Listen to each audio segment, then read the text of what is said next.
Mr. Deputy Chairman, while speaking on this measure, I cannot forget that this is only a part of what is in store for the taxpayer because we know there are the other measures passed by the Lok Sabha.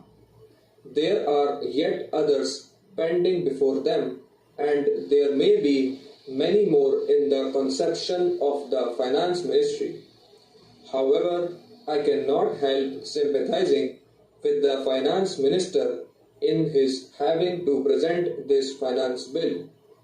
In the first place, he had to do it because he was hard pressed to find the money for the sixth 5 year plan.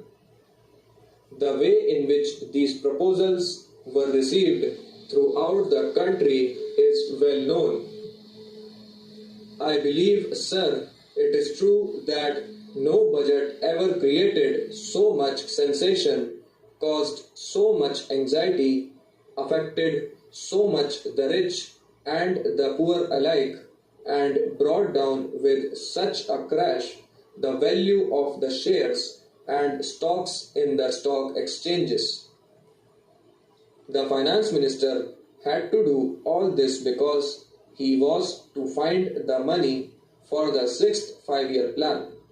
But if it was that the 5 year plan would succeed with this money, I would not have minded it. But as layman, I have certain doubts in my mind. It is true, sir, it is obvious that more taxes bring more revenue to government, while deficit financing leads to a rise in prices and inflationary trends. Have we taken into consideration what will be the effect of all these measures on the general economy of the country? What will be the effect of all these measures on the price index, on food prices and manufactured goods, and what will be the effect of all these measures on the cost of production? I think these things must be taken into consideration. Sir, no amount of arguments or theories can refute and disprove facts. The fact remains that as soon as these proposals were out, the price index began to rise, and this fact is in evidence today. This rise in the price index is a definite proof that these taxation measures are creating inflation. Now we know, sir, that government themselves had to increase the price of steel, coal and cement. What will be the effect of this?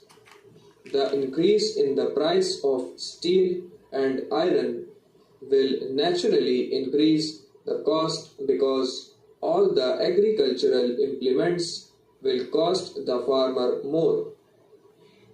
As far as coal is concerned, every concern that generates power with the help of coal will be affected and its production will become more costly.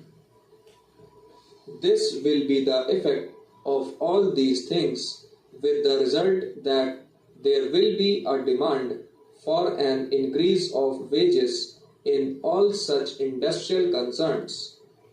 Government employees already have started an agitation and are becoming restive, and government has rightly appointed the pay commission. I do not wish to anticipate the recommendations of the pay commission, but one thing is certain, that the pay commission is going to recommend some increase. It may be small, it may be substantial, or it may not be substantial, but they are bound to recommend some increase in the wages considering the price index at present. Now, when their recommendations will be out, the employees of the state government will follow suit. Then the employees of all the private concerns will follow suit, with the result that these measures will make the sixth plan most costly. They will contribute to the rise in prices, and therefore I should like the finance minister to consider whether these measures are going to lead to deflation or inflation.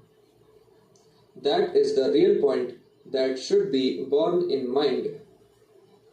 Then, as was just said by my friend, our greatest need today is to find more foreign exchange, and we can get foreign exchange only by exporting goods. Well, if this is the condition in the country, it is really questionable. It is very doubtful if our products will be able to compete with the foreign products in other countries. Sir, we are hoping to get rupees 1100 crores out of this taxation. Of that, rupees 500 crores will go to our defense, and it must go towards that because we cannot take any risk with the security of the country. I am told that one of the most prominent members of this government said that if there is an increase of rupees 20 in the wages of our servants, it will cost another rupees 50 crores. So rupees 500 crores will go to defense, another rupees 500 crores will go towards the increase in the salaries of government servants, and what will remain is only rupees 100 crores. Will it be sufficient for the sixth 5-year plan? So I doubt whether we will be able to make a success of our 5-year plan by these measures. The remedy is, as the finance minister himself has said, in rephasing the plan. Rephasing is inevitable in the circumstances, and it should be faced boldly.